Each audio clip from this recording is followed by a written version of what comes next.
अस्सलाम वालेकुम, मैं हाँ रावल राठ ते तुसी वेख रहे हो वेले दी गल। अज दी इस बैठक जिहड़ी सियासी सूरत हाल है उहदा जायज़ा लवांगे कि किस तरह पाकिस्तानी इस्टैबलिशमेंट जिहड़ी है वो डीलां चुक के सियासतदानां ते सियासी पार्टियां दे पिछे फिर रही है, जबकि सियासी पार्टियां ते सियासी खासकर PDM दे जिहड़े क्यादत है उन्होंने अपने वो टैलीफोन जिहड़े पिंडी अल जांदे ने उन्होंने वन वे किया होया, यानी उन्होंने उत्ते कॉल आ सकती है, वापस नहीं जा सकती, लेकिन वो कॉल नूं आंसर भी नहीं कर रहे, जिस दी वजह करके पाकिस्तानी इस्टैबलिशमेंट जिहड़ी है वो बकौल रऊफ क्लासरा जो खुद वड्डी सरकार तो ही खबरां लैके पढ़दा है, उन्होंने कल अपने व्लॉग दे विच जिहड़ी गल कीती है वो की कह रहे हैं सुनो। और आर्मी कोशिश कर रही है कि तमाम वो ये सेगमेंट जो है इमरान खान साहब को मुतमिन कैसे रखा जाए, नवाज शरीफ साहब का कैंप जो उसको भी ज़रा कूल डाउन किया जाए, बिलावल साहब को भी ज़रा उनके साथ भी तल्लुकात ठीक रखे जाए। सब पहली दफ़ा मैं देख रहा हूँ कि पाकिस्तानी इस्टैबलिशमेंट जो है बड़ी एक मुश्किल का शिकार हुई है। तुसीं वेख्या है कि पहली बार होया है कि अंदर दा बंदा जिहड़ा है वो इस तरह खबर दे रहा है, यानी पाकिस्तानी इस्टैबलिशमेंट जिहड़ियां डीलां चुक के पिछे फिर रही है उन्हां दे उत्ते जिहड़ी सियासी पार्टियां दे कायद ने वो रिस्पॉन्ड नहीं कर रहे, जिस दी वजह करके वो डिस्परेट हुई है। तो इस तरीके नाल सलैक्टर ते सलैक्टेड दोवें एक पेज ते आ गए ने और उन्हां अपनी उस नाकामी नूं छुपाण वास्ते एक होर पत्ता खेडिया। अज दो भरावां ने बह के इकट्ठी प्रेस कॉन्फ्रेंस की है, एक सलैक्टर टीम का मैंबर सी ते एक सलैक्टेड टीम का मैंबर। तुसी वेखो कि किस तरीके नाल जनाब मोहतरम मखदूम साहब जिहड़े ने वो डरा रहे ने, खासकर कराची, और कराची तो उन्होंने भी मतलब कि ना लै लिया है, असल पेशावर ते लाहौर की आवाम नूं डरा रहे ने क्योंकि आने वाले जलसे उत्थे ही होने जा रहे हैं। उन्होंने आवाज़ सुनो किस तरह खौफजदा कर रहे हैं। एक इतला ये भी है कि इनकी एजेंसीज और इनके जो कोलैबोरेटर्स हैं, सहूलतकार हैं, उनके दरमियान कम से कम 4 नशिस्तें हो चुकी हैं और ये फोकस करेंगे पाकिस्तान के बड़े शहरों पर, कराची पर, लाहौर पर, पेशावर पर और दीगर भी हो सकते हैं। और तीसरा ऑब्जेक्टिव है पॉलिटिकल इंस्टेबिलिटी, और पॉलिटिकल इंस्टेबिलिटी से ज़रिए ये वो मुल्क को डिस्टेबलाइज करने का इरादा रखती हैं। तुसी देखिया है कि वो किस तरीके नाल जिहड़ा है ते डरा रहे ने, खौफजदा कर रहे ने। नाल बैठे जिहड़े दूजे भाई ने उन्होंने सबूतां दे वो अंबार जिहड़े है ने जिहड़े उन्हें जमा करके बड़े जमाने तो रखे हुए ने, और जिहड़ी कौमी सलामती की मीटिंग होंदी है ना तो जिहड़े लीडर नूं बुलाया जाता है, ये डोजियर वो ही उन्होंने अंदर जिहड़े ने वो सुनाए जाते हैं और दसे जाते हैं और विखाए जाते हैं।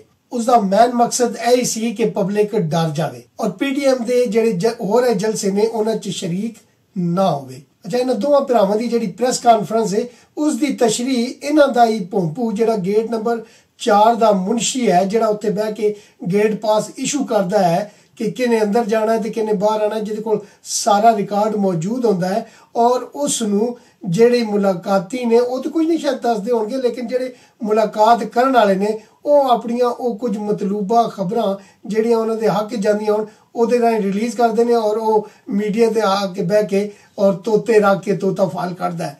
वो की कह रहे हैं ज़रा सुनो। बाकी मैं बड़ा वाज़े कहता हूँ कि रॉ ने पाकिस्तान को अंदर से डिस्टेबल करने के लिए अपनी कार्रवाइयाँ शुरू कर दी हैं। सियासतदान ना सिर्फ अपनी सिक्योरिटी पर ख्याल रखें, मुझ पे 3 दफ़ा खुदकुश हमले हो चुके हैं, इसके बावजूद मैं कहता हूँ कि वे पाकिस्तान में सियासतदानों की ज़िंदगियों को भी रॉ के हाथों ख़तरे लाहक हैं। यानी ये जितनी प्लानिंग की गई है ये सिर्फ और सिर्फ सियासी तहरीक जिहड़ी चल रही है उसनूं नाकाम करने वास्ते, उस तो खौफजदा होए ने और चाहते ने कि ये किसी तरीके नाल नाकाम हो जाए। इस हवाले नाल एजाज शाह की वीडियो जिहड़ी है वफाकी वजीर दाखिला ब्रिगेडियर एजाज शाह उन्हां दा ते वो बयान तुसी सुन ही चुके होगे कि किस तरीके नाल वो दसते ने कि तालिबान जिहड़े ने वो रुस जांदे ने और ਉਹ ਫਿਰ ਕੀ ਕਾਰਵਾਈ ਕਰਦੇ ਨੇ ਔਰ ਅੱਜ ਕੱਲ ਫਿਰ ਰੁੱਸੇ ਹੋਏ ਨੇ। ਇਸ ਹਵਾਲੇ ਨਾਲ ਉਹਨਾਂ ਨੂਨ ਲੀਗ ਦੇ ਲੀਡਰ ਨੂੰ ਧਮਕੀ ਵੀ ਲਾਈ ਸੀ। ਇਹ ਵੱਖਰੀ ਗੱਲ ਹੈ ਕਿ ਬਾਅਦ ਵਿੱਚ ਜਦੋਂ ਅੱਬੇ ਹਜ਼ੂਰ ਨੇ ਥੋੜੀਆਂ ਅੱਖਾਂ ਵਿਖਾਈਆਂ ਤੇ ਉਹ ANP ਦੇ ਘਰ ਗਏ ਤੇ ਜਾ ਕੇ ਪੈਰੀਂ ਹੱਥ ਲਾਉਂਦੇ ਰਹੇ ਕਿ ਮੇਰਾ ਮਕਸਦ ਇਹ ਨਹੀਂ ਸੀ, ਲੇਕਿਨ ਅਸਲ ਗੱਲ ਤਾਂ ਇਹ ਸੀ ਕਿ ਸੱਚੀ ਗੱਲ ਉਹਨਾਂ ਦੀ ਮੂੰਹੋਂ ਨਿਕਲ ਗਈ ਸੀ। ਇੱਕ ਹੋਰ ਵੀਡੀਓ ਹੈ ਵੇ ਕਿ ਕਿਸ ਤਰੀਕੇ ਨਾਲ ਉਹ ਜਿਹੜੇ ਤਾਲਿਬਾਨ ਰੁੱਸ ਜਾਂਦੇ ਨੇ ਔਰ ਉਹ ਬਦਲਾ ਲੈਂਦੇ ਨੇ, ਉਹ ਕਿਸ ਤਰੀਕੇ ਨਾਲ ਸਰਹੱਦਾਂ ਪਾਰ ਕਰਕੇ ਆ ਜਾਂਦੇ ਨੇ। ਮੈਨੂੰ ਸਮਝ ਨਹੀਂ ਆਉਂਦੀ ਹੈ। ਵੇਖੋ ਕਿ ਤਾਲਿਬਾਨ ਹੈ ਨੇ ਔਰ ਕਿਤਨੇ ਦਲੇਰ ਨੇ ਕਿ ਇਹ ਜਨਾਬ ਜਿਹੜੇ ਸਰਹੱਦਾਂ ਦੇ ਉੱਤੇ ਖੰਭੇ ਖੁੰਭੇ ਲਾਏ ਨੇ ਉਹਨਾਂ ਨੂੰ ਪੱਟ ਕੇ ਪਾਸੇ ਸੁੱਟਿਆ ਔਰ ਕਿਸ ਤਰੀਕੇ ਨਾਲ ਆ ਰਹੇ ਨੇ।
ਮੈਨੂੰ ਇੰਜ ਲੱਗਦਾ ਹੈ ਕਿ ਇਹ ਮੋਦੀ ਤੇ ਉਹਦੀ ਕਾਬੀਨਾ ਦੇ ਮੈਂਬਰ ਜਿਹੜੇ ਨੇ ਉਹ ਇਹਨਾਂ ਨੂੰ ਆਪਣੀ ਹਿਫਾਜ਼ਤ ਵਿੱਚ ਲੈ ਕੇ ਬਾਰਡਰ ਕ੍ਰਾਸ ਕਰਾ ਰਹੇ ਨੇ। ਹੁਣ ਤੁਹਾਨੂੰ ਮੈਂ ਸਮਝਦਾ ਵਾਂ ਕਿ ਗੇਮ ਤੇ ਸਾਰੀ ਸਮਝ ਆ ਗਈ ਹੋਣੀ ਹੈ। ਇਹ ਟੋਟਲੀ ਫਰਾਡ ਔਰ ਝੂਠ ਹੈ। ਸਿਰਫ ਔਰ ਸਿਰਫ ਆਵਾਮ ਨੂੰ ਖੌਫਜ਼ਦਾ ਕਰਨਾ ਹੈ, ਸਿਆਸੀ ਲੀਡਰਾਂ ਨੂੰ ਖੌਫਜ਼ਦਾ ਕਰਨਾ ਹੈ। ਤੇ ਤੁਹਾਨੂੰ ਪਤਾ ਹੈ ਜਿਸ ਵੇਲੇ ਐਸਟੈਬਲਿਸ਼ਮੈਂਟ ਨੂੰ ਪਰੇਸ਼ਾਨੀ ਲਾਹਕ ਹੋਵੇ ਤੇ ਉਹ ਉਸ ਦੇ ਕੀ ਉਪਾਅ ਕਰਦੇ ਨੇ। लिहाजा मैं समझना वा कि खौफजदा होने की कतन कोई ज़रूरत नहीं है। और जिहड़ी तहरीक चल रही है उहदे तुसी अपनी इस PDM की तहरीक का साथ भी दिओ रज के। और लाहौर का जिहड़ा जलसा है उहदे च मैं समझना वा कि पंजाब दे विचों इस तरीके का रिस्पॉन्स आना चाहिए है कि जिवें रऊफ कलासरा ने दस्सिया है परेशान ने उन्हां दी परेशानी वधे और मेरे मुल्क दे मसले हल होण। मेरे वालों इन्ना कुछ जी, जिंदे रहते फिर मिलांगे। आखिर ते मैं बेनती करदा हाँ कि मेरे चैनल नूं सबसक्राइब करदे होए जे वीडियो चंगी लगे तो अपने दोस्तां दे नाल शेयर जरूर करना। रब रख।